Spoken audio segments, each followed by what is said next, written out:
How to add schema in your WordPress.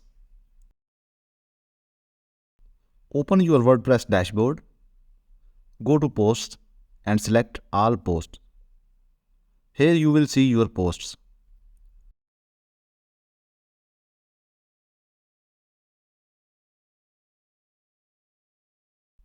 Now from the option menu, click Preference.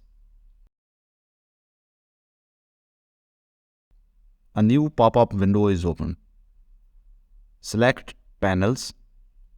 Now check the custom fields. Click Enable and Reload.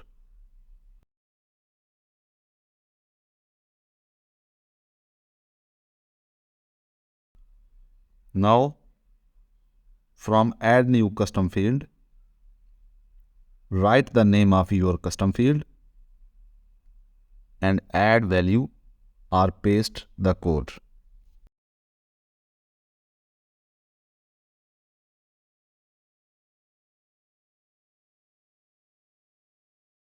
Don't forget to download your free copy of the WordPress Quick Guide for Businesses. The link in the description below, and if you like the video, smash the like button and see you in the next video. Thank you.